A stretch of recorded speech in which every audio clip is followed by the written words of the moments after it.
इंदसदवन्दियाणं तिहुवणहिदमधुरविसदवाक्काणम् अन्तातीदगुणाणं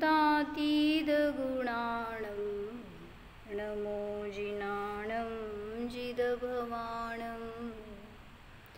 चौरकुंद कुंदाचार्य भगवान की जय जय। काय जय म्हणायला चालत नाही मग तुम्हाला? पंचास्तिकामध्ये 106 नंबरची गाथा आहे. त्याच्यामध्ये मोक्षमार्गाचं 8 नियम सांगतायत. इथे ये समोर नाही, इथे लिहिणार आहे.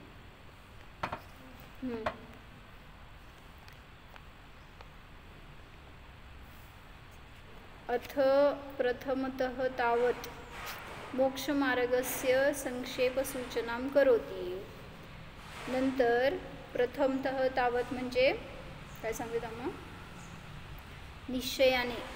प्रथमतः तावत् म्हणत असताना निश्चयाने आणि पश्चात म्हणत असताना व्यवहाराने असं सांगतात. इथे सांगितलं की आता सुरुवातीला मोक्षमार्गाचा संक्षेपाने सूचना करणार आहेत. 3 अधिकार आहेत पंचास्तिकामध्ये. कुठले? पहिलं पंचास्तिकाय षड्द्रव्य अधिकार, दुसरं 9 पदार्थ मोक्षमार्ग प्रपंच अधिकार आणि तिसरं 9 पदार्थ अधिकार आणि तिसरं मोक्षमार्ग प्रपंच असं घेतलं त्यांनी. पण दुसऱ्या अधिकारामध्ये शॉर्टमध्ये त्यांनी मोक्षमार्गाचं सूचना करतायत. मग त्याच्यामध्ये त्यांनी काय घेतलं आहे? मोक्षमार्ग कधी असतो, कोणाला असतो, काय काय कंडिशन्स आहेत त्याच्यासाठी 8 नियम सांगतायत. सम्मतनाणजुक्तं चारितं रागदोषपरिहीणं मोक्षसहवदिमग्गो भवाणं लब्धबुद्धीणं. काय सांगितलं? मोक्षमार्ग कसा आहे तर सम्मतनाणजुक्तं म्हणजे काय? सम्यक्त्व ज्ञानाने युक्त असतो. पहिली कंडिशन सांगितली. दुसरं सांगितलं चारित्र आहे तिथं मोक्षमार्ग आहे. तिसरं रागद्वेषाने हीन आहे तिथंच मोक्षमार्ग आहे. चौथं मोक्षाचाच मार्ग आहे, बंधाचा मार्ग नाही. 5वं मार्गच आहे, अमार्ग नाही. 6वं भवाणं म्हणजे भव्य जीवांनाच मोक्षाचा मार्ग प्राप्त होतो, अभव्यांना नाही. आणि 7वं घेतलं अलब्ध बुद्धीनाम म्हणजे हे लब्ध बुद्धीनाम न अलब्ध बुद्धीनाम म्हणजे ज्याला तत्वज्ञानाची उपलब्धी झाली आहे त्यालाच मोक्षमार्गाची प्राप्ती होते. अलब्ध बुद्धी म्हणजे अभव्य घे, मिथ्यादृष्टी घे, जो की मोक्षाला जाणार नाही असा तो अलब्ध बुद्धी, ज्याची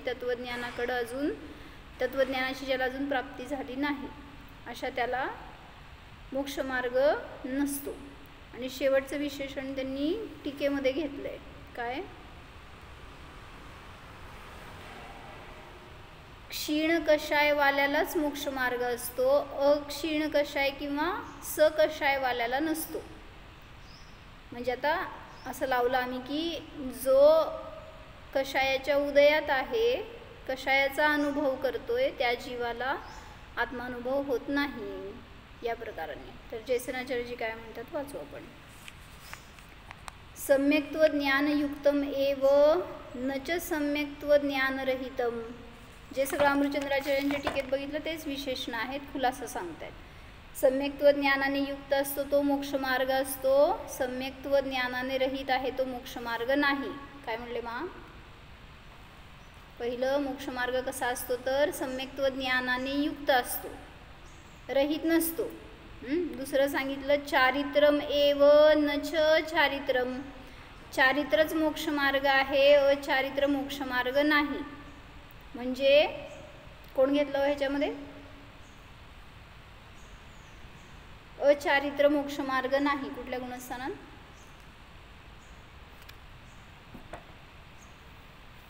अचारित्र मोक्षमार्ग नाही म्हटल्यावर किती ते किती गुणस्थान आली? पहिलंच. चतुर्थ गुणस्थानात चारित्र आहे. आहे की स्वरूपाचरण चारित्र्य. हां, म्हणजे तिथं चारित्र्य म्हणजे स्वरूपामध्ये राहणं हे चारित्र्य आहे. त्यामुळं आत्म्याचा अनुभव करतोय, ज्ञानात आहे, तर आंशिक चारित्र्याची विशुद्धी झाली आहे तिथं. त्यामुळं चारित्र्य आहेच. म्हणून म्हणलं चतुर्थ गुणस्थानामध्ये मोक्षमार्ग सुरू झाला. चारित्रच मोक्षमार्ग आहे. अचारित्र म्हणजे कुचारित्र मोक्षमार्ग नाही असं लावायचं. रागद्वेष परिहीनम एव न च रागद्वेष सहितम. रागद्वेषाने हीन असणाऱ्यालाच मोक्षमार्ग होतो, रागद्वेष सहित असणाऱ्याला नाही. कोण घेतलाय हा रागद्वेष सहित असलेला जीव? मिथ्यादृष्टी म्हणजे अनंतानुबंधीजनित रागद्वेष सहित असणाऱ्याला मोक्षमार्ग नाही. नाहीतर चतुर्थ गुणस्थानाच्या वर रागद्वेष नाही आहे का? मग का असं विशेषण केलं? रागद्वेष रहित असणाऱ्याला मोक्षमार्ग नसतो.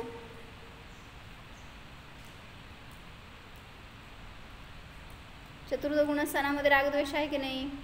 पंचगुणस्थानात अनंतानुबंधीचा नाहीये ना. असं सांगितलं. अनंतानुबंधी आणि मिथ्यात्व सहित असलेल्या रागद्वेषाने सहित असणारा जीव मोक्षमार्गस्थ नाही. पुढं स्वात्मोपलब्धिरूपस्य मोक्षस्यैव भवति न च शुद्धात्मानुभूती प्रच्छादक बंधस्य. म्हणजे मोक्षाचाच मार्ग आहे, बंधाचा नाही असं सांगितलं होतं अमृतचंद्राचार्यजींनी. मग त्याचं सांगतात खुलासा की स्वात्मोपलब्धी रूप जे मोक्ष आहे त्याचाच मार्ग आहे. समजून घ्यायचं आहे ना याच्यातून. म्हणून सिद्धी होती इथं की मोक्ष किंवा मोक्षमार्ग कधी सुरू होतो? व्यवहार सम्यक दर्शन म्हणजे मोक्षमार्ग आहे असं म्हणतात लोक. तर निश्चय सम्यक्त्वाशिवाय व्यवहार सम्यक्त्व पण नाही. म्हणून म्हणलं शुद्धात्मा स्पष्ट लिहिलंय, स्व आत्म उपलब्धी रूप मोक्षाचाच मार्ग आहे. कुठून सुरू झालाय? चतुर्थ गुणस्थानापासून. म्हणून याच्यावरून सिद्धी होती की चतुर्थ गुणस्थानामध्ये आत्म्याची उपलब्धी रूपच सम्यक्त्व आहे, मोक्षमार्ग आहे. व्यवहार सम्यक दर्शन ज्ञान चारित्राची चर्चा नाही करायची आहे. म्हणून जिथून मोक्षमार्ग सुरू झालाय तिथं स्व आत्म उपलब्धी रूपच सुरुवात आहे, त्याच्याद्वारेच आहे. मिळालं का? शास्त्रात बघा असलं तर टीकेमध्ये आहे तसं शब्द. स्व आत्म उपलब्धी रूपस्य मोक्षस्यैव भवति. स्व आत्म्याची उपलब्धी रूप मोक्षाचाच मार्ग आहे.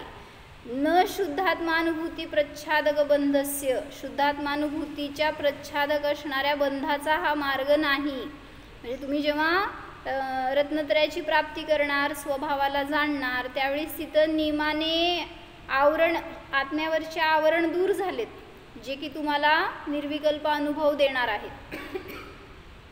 असा मार्ग नाही आहे की जो आत्म्यावर आवरण घालणार आहे. म्हणून हा मोक्षाचा मार्ग आहे. म्हणजे समजते का? एखादा जीव असेल तो मोक्ष मार्गस्थ आहे आणि एखादा जीव आहे तो बंध मार्गस्थ आहे. मी देत नाही पण त्यांचं उत्तर. सोनल काय म्हणले? मोक्षाचा मार्ग आहे, बंधाचा मार्ग नाही. तर एखादा जीव मोक्ष मार्गाला आहे, एखादा जीव बंध मार्गाला आहे. सांग दोघांची लक्षणं काय असणार? कसा असतो हा जीव? काय करतोय? मोक्ष मार्गस्थ जीव काय करतोय आणि बंध मार्गस्थ जीव काय करतोय? काय करतोय म्हणजे अपेक्षा काय? तुम्हाला बहिरंगातून काय दिसतंय, अंतरंगातून काय परिणती आहे त्याची दोन्ही सांगा. अंतरंगातून बदल दिसतोय पण तो आपल्याला जाणवणार नाही. बहिरंगातून एखादे समान पण असू शकेल, असमान पण असू शकेल.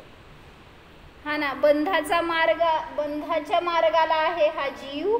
थोडक्यात समजण्यासाठी की जो जिनधर्मामध्ये भाव आहे, षटक्रियेमध्ये बंधाचा मार्ग आहे, तिथं षटक्रिया करताना कोणती क्रिया कर्तृत्वाचा भाव आहे, भोक्तृत्वाचा, ममत्वाचा आणि इकडे नसणार.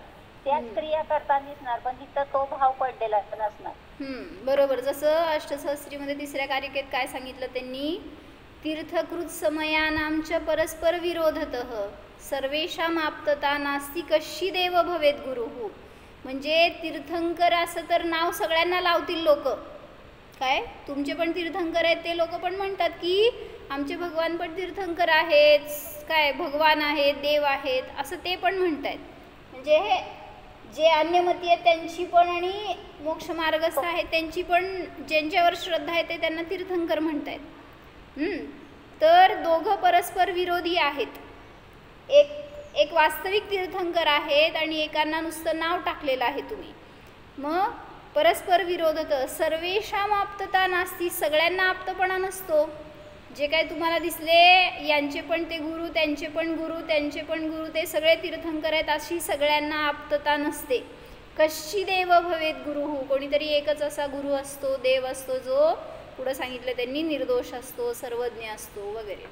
तर मला म्हणायचं जे सर्वज्ञ आहे त्यांच्या अनुसरणाने मार्गाला लागलेला तो जीव मोक्ष मार्गस्थ आहे. त्यांना सोडून ज्यांना पण आदर्श बनवला तो जीव बंध मार्गस्थ आहे. आणि मग समजा इथं आदर्श बनवलाय वितरागी भगवंतांनाच, तरी पण बंध मार्गस्थ का म्हणायचं, तर त्यांनी सांगितल्यासारखं जी काही क्रिया करतोय धर्म म्हणून त्याच्यामध्ये एकत्व, ममत्व, कर्तृत्व, भोक्तृत्व हे भाव आहेत, म्हणून तो धर्मच नाही अजून सुरू झाला, तो अजून मोक्ष मार्गच नाही, म्हणून तो कसा आहे हो, बंध मार्ग आहे. काय केलं पूजा करताना आज? विकल्प केले का? पूजा केली का आज? भावपूजा. मग पूजा करताना आपल्याला विकल्प करायचे आहेत का? इतर 24 तास तर आहेत की विकल्पाला तुम्हाला. पूजा करताना तर निर्विकल्प. काय विकल्प केले? निर्विकल्प. म्हणजे पूजा करताना तरी आपण त्यांच्याजवळ राहा ना, तेवढा वेळ तर दिलाय आपण कोणाला? त्यांना आणि आपल्याला. मग पूजन करताना आपल्याला असं वाटतं का की जसं ते निर्विकल्प आहे तसा मी आहे? कशासाठी सांगत होते मी? मला हे म्हणायचं होतं की कर्तृत्व भाव, पूजा करत असताना आपल्याला कर्तृत्व भाव आला का? कसा करतो कर्तृत्व भाव, भोक्तृत्व भाव, एकत्व, ममत्व? पूजन करताना, स्वाध्याय करताना करतो का नाही करत? नाही होतात. पेशंट असले की गडबड करतो. बर. अहो गडबडचं पण प्रश्न नाही आहे. सांगितलं ना, तुमची विशुद्धी काय टाईमच्या रिलेटेड नाही आहे. किती वेळ तुम्ही करताय पूजा म्हणून तुमची भावपूर्ण आहे, लय लांब कचक केली म्हणून भावपूर्ण केली असलं नाही आहे. भाव जोडले जायला क्षणभर सुद्धा वास आहे. अंतर्मुहूर्तात उपयोग बदलतो. म्हणून सांगितलं ठेवा, उपयोग तर आत बाहेर होत राहणार आहे की, पण कर्तृत्व भाव कसा असतो हे मी विचारलं. पूजन करत असताना काय कर्तृत्व भाव?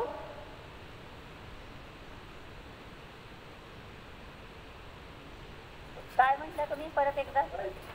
पूजा करताना काय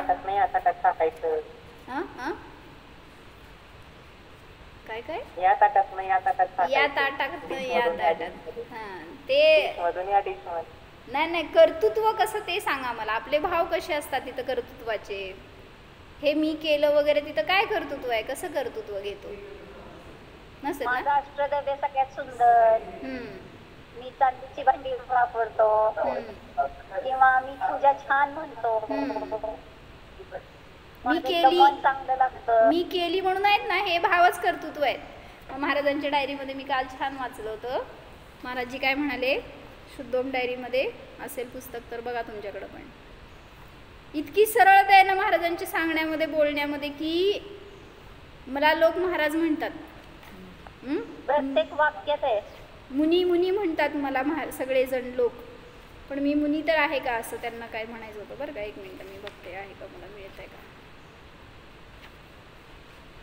तुम्ही वाचली असेल ना शुद्धोम तरी परत परत वाचा, कारण आपल्याला आपल्या जीवनासाठी फार रस्ता मिळतो, एक चिंतनाला दिशा मिळते. किती पानावर आहे हो? मग मला मिळाल्यावर तुम्हाला सांगते. बरं ठीक आहे. हो, मंदिरात पूर्ण केले, शाश्वतने परत चालू केलंय आता घरी वाचायला. ओके, छान.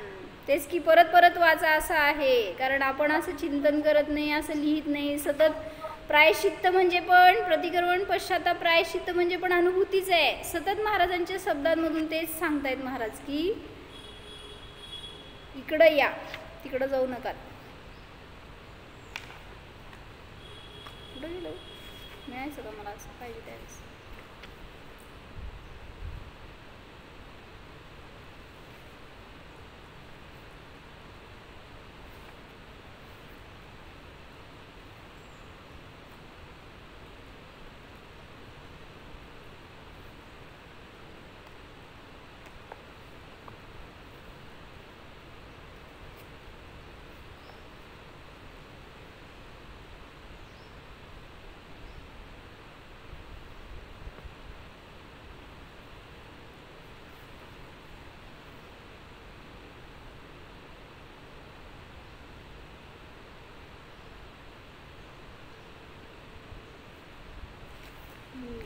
काढून ठेवते आणि सांगते तुम्हाला, आता मिळणार नाही असं.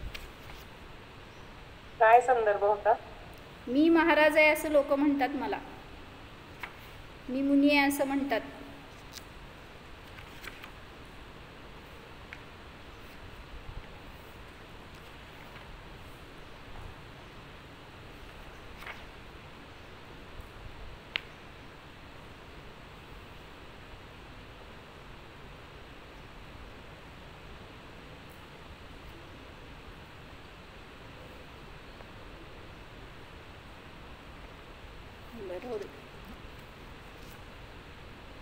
हां मिळालं. पान नंबर 35 वर आहे. किती ते?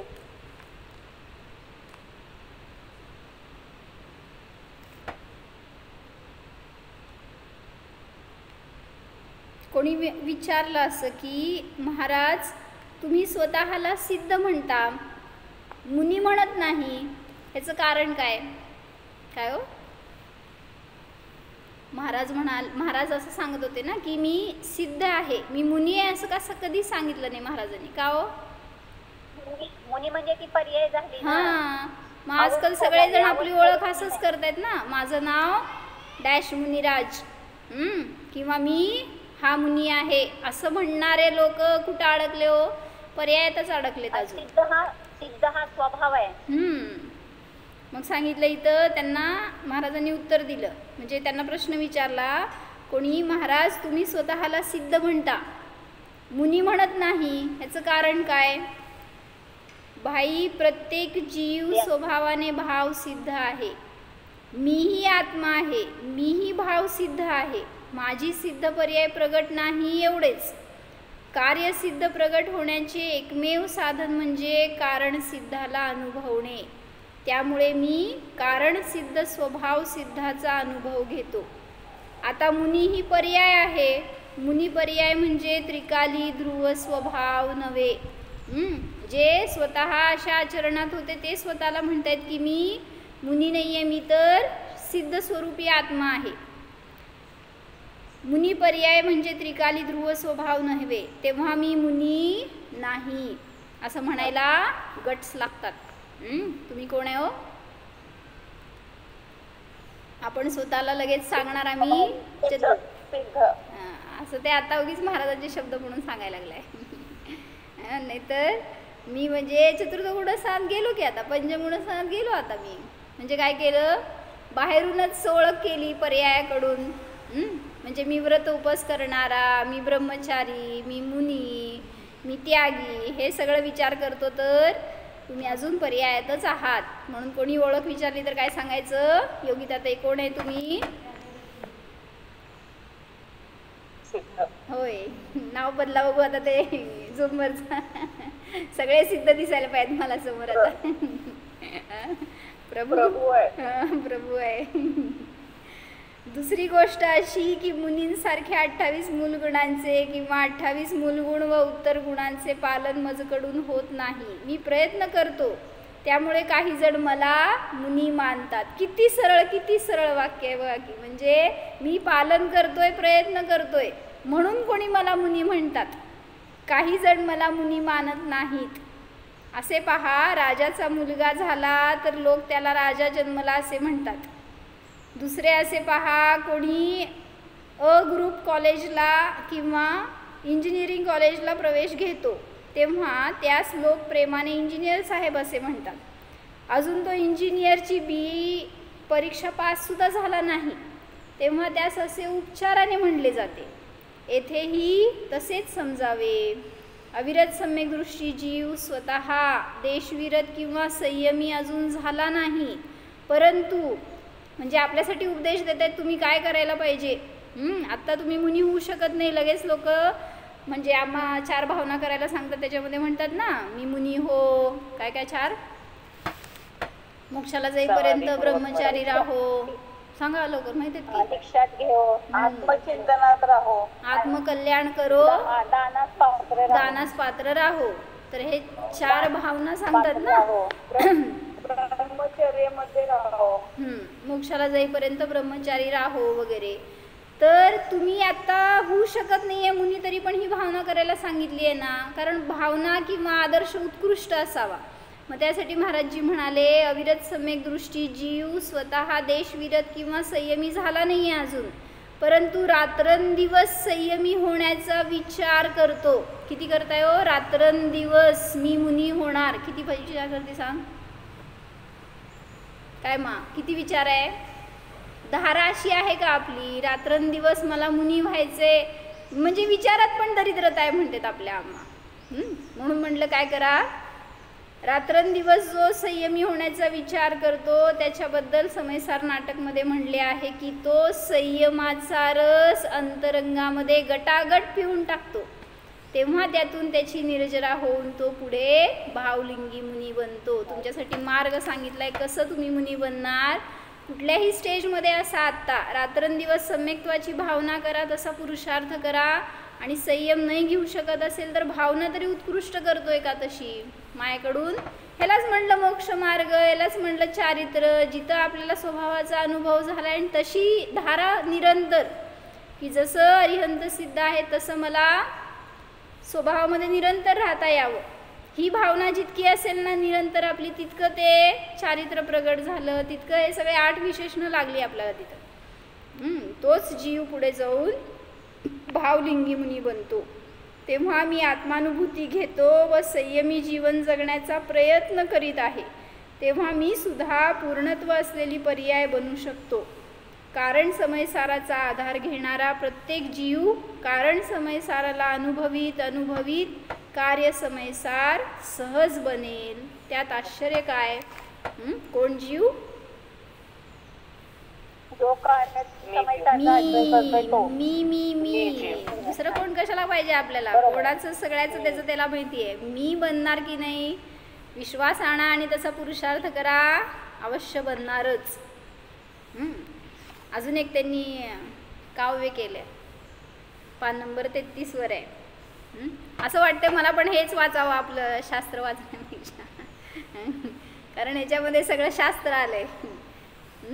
तर तिथं काय म्हणायचं, महाराजांची कला काय त्यांच्यात होत्या, इंग्लिशमध्ये पण काय लिहिलंय, सायन्सचं काय लिहिलंय, ते सगळं शरीरशास्त्र मेडिकल शास्त्र सगळं सगळं उतरलं ह्याच्यामध्ये. अध्यात्म सहित सगळ्यात अध्यात्म घातलंय महाराजींनी. गुजराती पण ते नाही वाचलं मी, नाही वाचू शकत. तर 33 पानावर त्यांनी काव्य केलंय बरं का एक. म्हणजे मी सकाळी सकाळी वाचलं त्यावेळेस असं मला दीक्षेच्या पूर्वीचे महाराज सुद्धा दिसले. दीक्षेपूर्वी दीक्षेवेळी केला होता विचार मनी, जाईन वनी राहीन गुंफा मधुनी, परी पाहू जाता जीवनी मी पहुडलो आहे घसरुनी, घेऊन या ध्रुवाचा आधार राहिलो आहे बसुनी, जरी वाटे शांती तयात घसरण आली आहे चारित्रात. म्हणजे जे इतकं चांगलं पालन करायचं प्रयत्न करतायत ते सतत स्वतःला म्हणतात की मी घसरतोय मी घसरतोय, मी च्यूत होतोय, मला इथं स्थितीकरण करायला पाहिजे स्वतःचं, असं ते म्हणतायत जे आपल्यापेक्षा, म्हणजे आपण कुठे आहे मला म्हणायचं, आपण किती स्थितीकरण करायला पाहिजे स्वतःचं सतत. जरी वाटे शांती तयात घसरण आली आहे चारित्रात, परंतु आहे आत्मानुभूती म्हणून सुधारेल चारित्र स्थिती. इतका विश्वास ठेवा, मी जर आत्मानुभव केलाय तर नियमाने माझ्यामध्ये प्रगती होणार, एक दिवस मी सिद्ध होणार. हे जाणून या चित्ती आहे आनंदी आजची मिती. कधी कधी जाणले हो तुम्ही? आज जाणले तर आनंद कधी होणार? उद्या. कधी? आत्ताच. आज आत्ता जाणले तर आत्ता आनंद होणार आहे, मी सिद्ध उद्या होणार, हे असलं नाही आहे. आत्ताच आत्ता भोगा, म्हणून वर्तमानात जगायला शिकवलं. घेता स्वभाव सिद्धाचा आधार पळूनी जाती बाह्य विचार. काय लय विचार येतात ध्यान करायला बसल्यावर, स्वाध्याय करायला बसल्यावर. का हो? सांगितलं उपाय. सिद्ध स्वभावाचा आधार घेत नाही म्हणून सगळे विचार चालू आहेत. घेता स्वभाव सिद्धाचा आधार पळूनी जाती बाह्य विचार, म्हणूनी मांगलिक आहे थोर, बोला जीवो मंगलम करुनी जोर. किती जोरात म्हणला हो. कधी म्हणलंय का जीवो मंगलम, मी मंगल आहे. मी जीव आहे जाणेल तो म्हणेल मी मंगल आहे. केला होता विचार मनी, राहीन स्वतंत्र जाईन वनी. कधी केला असा विचार? म्हणा बघू. मी वनात जाणार, मी स्वतंत्र राहणार, मी मुनी होणार. कुठलं आजकाल घर दिलं तरी बी लोक आपलं घर सोडायला तयार नाही. वनात जाऊन कोण मग करायला तपस्या हो. म्हणजे ज्याला ते म्हणजे स्वभाव ज्याला सहज वाटला ना त्याला बाहेर जंगल सुद्धा सहज वाटतं. आणि आम्हाला घर पण अवघड वाटायला तर कुठं जाणार. अजून सोडून तर सोडणं तर त्याचा विचार पण करत नाही आहे. म्हणून म्हटलं ती घसरण चालू आहे चारित्र्यामध्ये अशीच. केला होता विचार मनी, राहीन स्वतंत्र जाईन वनी. सिद्धोहम शुद्धोहम, जरी विचारतील जन हे, की कैसे स्वतःच सुधारेल चारित्र्य हे. मग सांगेन घ्या आगमाचे धडे, म्हणजे जातील अज्ञानाला तडे. तुमचं अज्ञान कसं सुटणार आहे हो. म्हणून आगमाचा अभ्यास करायला सांगितलं आहे, स्वाध्याय करायला सांगितलं आहे. त्याच्याद्वारे सुद्धा चिंतन होईल आणि चारित्र्यामध्ये प्रगती होईल. साखता आत्मानंदाचा रस, तेच दुसऱ्यांना म्हणती गप्प बस. गप्प बस. मला म्हणताय का? ओके, गप्प बसते. मी तर आगोहम बडबड करतो. हे चुकते सगळीकडे लिहिले महाराजांनी, असं मला पण आता लिहायला पाहिजे. मी पण लय बडबड करते. गप्प बस. काय तर स्वाध्याय करताना 4 लाईन महाराजांच्या बरोबर वाचत जावा. असं वाटेल की महाराजी आपल्यासोबत स्वाध्यायाला बसलेत आणि ते काय वाचतोय त्याच्यामध्ये उलट त्यांच्याकडून शिकायला आनंद येईल. आणि असा सगळ्या शब्दातून महाराजींनी आत्मा दाखवलाय तर तो आपल्याला पण स्पष्ट होईल. चला, मोक्ष मार्गस्थ व्हायचंय तर कशा रीतीने होऊ शकतो जीव, ह्याच्यासाठी आपण बघत होतो. तर मला म्हणायचं होतं की मोक्षाचा मार्ग आहे तो बंधाचा मार्ग नाही. वाचा आहे का टीका. अनंत ज्ञानादी अनंत ज्ञानादी गुण अमूल्य रत्नपूर्णस्य मोक्षनगरस्य मार्ग एव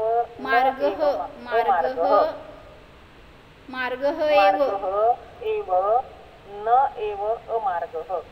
अनंत ज्ञानादी गुणांच्या अनमोल रत्नांनी पूर्ण असणाऱ्या मोक्ष नगराचा हा मार्गच आहे, अमार्ग नाही. काल अभ्यास दिला होता तुम्हाला, काय बघितलाय? रत्नत्रय ही है,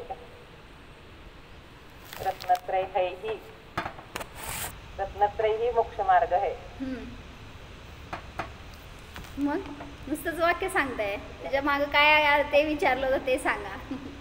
रत्नत्रय मोक्ष मार्गच आहे, रत्नत्रयच मोक्ष मार्ग आहे आणि रत्नत्रय मोक्ष मार्ग आहेच. 3 वाक्यामध्ये काय फरक आहे असं विचारलं होतं मी, माहित आहे? बरं, बघू आपण ते तोपर्यंत. रत्नत्रय ही मोक्ष मार्ग है. दूसरा कोई अन्य मार्ग मतलब कोई अन्य वो मोक्ष का मार्ग नहीं है. रत्नत्रय ही मोक्ष का मार्ग है.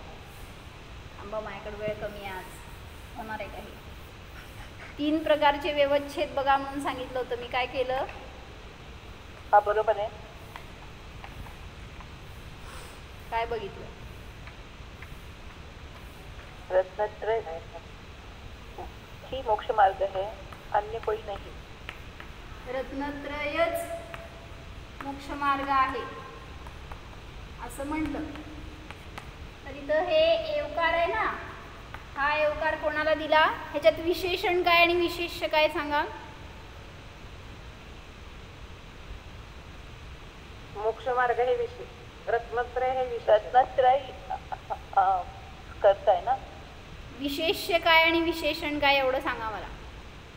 कोणाचं काय विशेषण आहे? मोक्ष मार्गाचं रत्नत्रय विशेषण. हे विशेषण आहे आणि हे विशेष्य आहे. मोक्ष मार्ग हे विशेष्य आहे आणि विशेषण आहे रत्नत्रय. जेव्हा विशेषणाला एवकार लावला जातो तेव्हा त्याला म्हटलं जातं अयोग व्यवच्छेदक. 3 प्रकारचे व्यवच्छेद आहेत म्हणते ना, तर ह्याला म्हणलं अयोग व्यवच्छेद. हे कुठे आहे तुझी उल्लेख? रत्नकरणराव हे सॉरी राजवार्तिक मध्ये आलाय म्हणलं ना तुम्हाला मी. अच्छा. इवन बहुतेक व्याकरणाच्या कुठल्या पुस्तकात पण आलेलं आहे. म्हणजे मी तर राजवार्तिक मध्ये ऐकलेली आहे. कुठल्या आता व्याकरणाच्या पुस्तकात आहे विचारते पाहिजे. रत्नत्रयच मोक्ष मार्ग आहे असं म्हणताना अन्य विशेषणांचं तिथं अन्य विशेषणापासून तोडलंय ना त्याला, म्हणून अन्य विशेषणांशी योग न करता तो अयोग व्यवच्छेद झाला. म्हणून मोक्ष मार्ग हे विशेष्य असताना जेव्हा विशेषण त्याचं हेच केलं तर तिथं तो अयोग व्यवच्छेद म्हटला जातो. दुसरं केलं रत्नत्रय मोक्ष मार्गच आहे. आता काय केलं, एवकार आहे तो विशेष्याला लावला. त्याचा अर्थ काय झाला हो? इथं काय अर्थ झाला, रत्नत्रयच मोक्ष मार्ग आहे म्हणजे अन्य काही मोक्ष मार्ग नाही आहे, त्याच्यावर जोर द्यायचा आहे. विशेषणावर त्यांनी जोर देऊन सांगितलं की हाच मोक्ष मार्ग आहे, अन्य कुठला मोक्ष मार्ग नाही. मग तसं आता इथं रत्नत्रय मोक्ष मार्गच आहे, अन्य काही नाही असं म्हणत असताना काय सांगायचंय, संसार मार्ग नाही. रत्नत्रय मोक्ष मार्गच आहे. आता वाचल्यासारखं आपण बंध मार्ग नाही, कुमार्ग मार्ग नाही, संसार मार्ग नाही. तर ह्याला म्हणायचं अन्य योग व्यवच्छेद.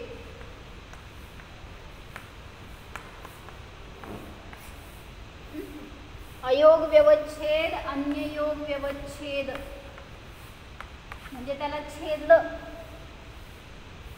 याच्याच बरोबर याला जोडले, अन्यांबरोबर नाही जोडलं म्हणून अयोग व्यवच्छेद झाला. रत्नत्रय मोक्ष मार्गच आहे म्हणत असताना अन्य नाही हे सांगत असताना अन्य योग व्यवच्छेद झाला. आणि तिसरं सांगितलं रत्नत्रय मोक्ष मार्ग आहेच. आता हे काय आहे, क्रियापद आहे. काय सांगायचं याच्यातून, सांगायचं काय आहेच, नाही असं नाही. रत्नत्रय मोक्ष मार्ग आहेच.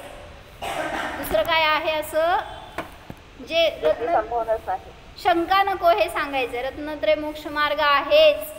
क्रियापदाला जेव्हा एवकार लावला जातो त्याला अत्यंत अयोग व्यवच्छेद म्हणतात. ठासून सांगितलं, ठासून सांगितलं. सगळीकडेच ठासलंय आम्ही, तुम्हाला कळलं नाही का? इथं पण ठासलं, इथं पण ठासलं, इथं पण. जिथे एवकाराला तिथं जोर देऊनच सांगायचं स्टाईल आहे, किंवा तेच तर सांगायचं तिथं. म्हणजे रत्नत्रय सोडून शुभाशुभ भाव वगैरे हे मोक्ष मार्ग नाही, किंवा रत्नत्रय हा मोक्ष मार्ग आहे, संसार मार्ग नाही, विभाव मार्ग नाही. आणि रत्नत्रय मोक्ष मार्ग आहेच नाही असे नाही. बोला. ते अयोग आहे आणि हे अत्यंत योग म्हणजे अत्यंत अयोग असं येईल ना ते, बरोबर. आणि मग हे अन्य योग आहे का अन्य योग? अन्य योग, अन्य योग, अन्य योग.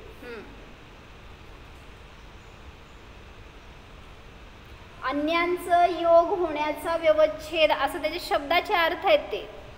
अयोग व्यवच्छेद म्हणजे आता इथे कसं केलं, अन्यांचा योग होईल म्हणजे रत्नत्रय हा संसार मार्ग होईल असं कोणी म्हणेल त्याचा व्यवच्छेद केला. अन्यांचा याच्याशी योग होऊ शकत नाही, तो अन्य योग व्यवच्छेद. अयोग म्हणजे हे चुकीचं आहे किंवा हे नाही असं ज्याचं मत आहे त्याचं व्यवच्छेद केला. अयोग होऊ शकत नाही असं नाही आहे, अयोग योग आहे मग अयोगाचा व्यवच्छेद केला. आणि तर अत्यंत अयोग म्हणजे ज्यांनी मानलं की हे नाहीच त्यांचा व्यवच्छेद करण्यासाठी क्रियापदाला जेव्हा एवकार लावला तेव्हा तिथं अत्यंत अयोग व्यवच्छेद म्हटलं जातं. तिसरं परत सांगा, काय सांगितलं अत्यंताचं? अत्यंत अयोग व्यवच्छेद म्हणजे क्रियापदाला एवकार लावला त्यावेळी तिथं त्याचा अयोग नाहीच असं म्हणणाऱ्यांचा निषेध केला. अत्यंत अयोगाचा व्यवच्छेद, त्याला अत्यंत अयोग व्यवच्छेद म्हणलं. म्हणजे योग आणि अयोग समजून घ्या की योग होणार आहे तर त्याला न मानता अयोग म्हणलं. मग अत्यंत अयोगाचा व्यवच्छेद म्हणजे हे नाहीच असं कोणी म्हणेल तर त्यांचा व्यवच्छेद केला. रत्नत्रय मोक्ष मार्ग आहेच, नाही असं नाही. किंवा कोणी म्हणेल आहे किंवा नाही, तर असं नाही आहे, आहेच असं तिथं जोर दिला. म्हणजे जेव्हा ज्याच्यावर जोर दिला त्याच्या अनुसार ते व्यवच्छेदाचे प्रकार झाले. काय फायदा अयोगाचं काय सांगितलं? अयोग, अयोगाचा व्यवच्छेद म्हणजे रत्नत्रयच मोक्ष मार्ग आहे, त्याचा अयोग नाही, हाच योग आहे. ज्यांनी अयोग मानला म्हणजे दुसरं काहीतरी असेल मोक्ष मार्ग असं मानला, त्यांचा व्यवच्छेद केला. शुभाचा योग नाही. हां, जे पण अन्य सगळं म्हणाल तर ते त्याचा अयोग झाला. अयोगाचा व्यवच्छेद, याचाच याच्याशी योग आहे, अन्यांचा अयोग आहे, त्यामुळे तिथं अयोग व्यवच्छेद झाला तो. समजून काय फायदा? व्यवच्छेद म्हणजे काय सांगता आपल्याला? अन्याचा व्यवच्छेद म्हणजे दूर होणं, दूर करणं, छेदणं त्यांना.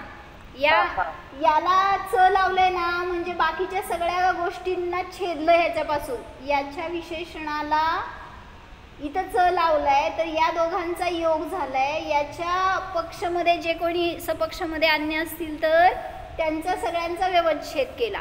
जसं की मी म्हणले शुभभाव मोक्ष मार्ग आहे असं कोणी म्हणेल तर शुभभाव मोक्ष मार्ग नाही, रत्नत्रयच मोक्ष मार्ग आहे. त्याच्यासाठी त्यांचा योग होईल तर ते छेदण्यासाठी सांगितलं आणि हाच याच्याशी योग आहे हे सांगितलं. ह्याच्यासाठी काय म्हणला मी नाही ऐकले काकी? म्हणजे अन्य मताचं निराकरण म्हणतो तसं टाईप ना. सगळीकडेच येत आहे, सगळीकडेच तसं येत आहे. फक्त एवकार लावला म्हणजे त्याला जोर द्यायचा एवढं समजून घ्यायचं. कधी विशेषणाला जोर दिला जाईल, कधी विशेषाला, कधी क्रियापदाला. अजून त्याचं विशेष वर्णन राजवार्तिकमध्ये वगैरे येतं, बघून घ्या. अयोगमध्ये विशेषणालाच जोर दिला ना, च याला लावलंय, मग याचाच याच्याशी योग आहे, अन्यांचा योग नाही. म्हणून याचा याच्याशी योग होऊ शकत नाही असं म्हणणाऱ्यांचा व्यवच्छेद झाला. समजते का काय म्हणले? अयोग योग होऊ शकत नाही असं म्हणणाऱ्यांना व्यवच्छेद केला, त्याला दूर केलं. म्हणून रत्नत्रयच मोक्ष मार्ग आहे. अन्यांचा योग होईल रत्नत्रयाबरोबर तर त्यांचं निराकरण करण्यासाठी अन्य योग व्यवच्छेद केला. म्हणजे रत्नत्रय संसार मार्ग आहे असं म्हणणाऱ्यांचा, बंद मार्ग आहे असं म्हणणाऱ्यांचा व्यवच्छेद केला. हाच आहे, रत्नत्रय मोक्ष मार्गच आहे असं सांगितलं. आणि अत्यंत अयोग म्हणत असताना रत्नत्रय मोक्ष मार्ग आहे की नाही असं कधी कोणी म्हणेल तर त्यांना सांगितलं तिथं अत्यंत अयोगाचा व्यवच्छेद, अत्यंत अयोग म्हणणाऱ्यांचा व्यवच्छेद केला. याचा याच्याशी योग होऊ शकत नाही असं म्हणणाऱ्यांचा सर्वथा निषेध करून सांगितलं रत्नत्रय मोक्ष मार्ग आहेच. तर ह्याचं जीवनात उपयोग मला उद्या सांगायचं.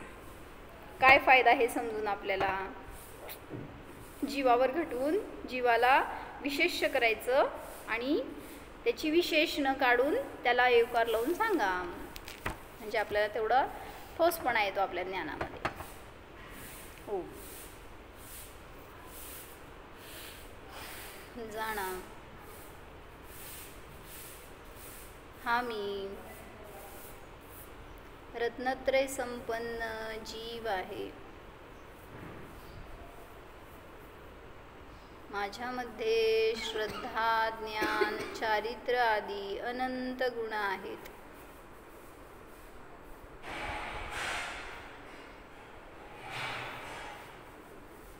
मी चेतनमय आहे, अचेतन नाहीच. मी शुद्धात्मा आहे, सिद्धात्मा आहे, अशुद्ध नाहीच.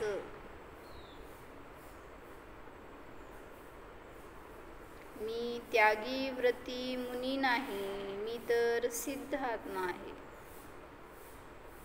स्वभाव जाणा, मी आहेच. ओम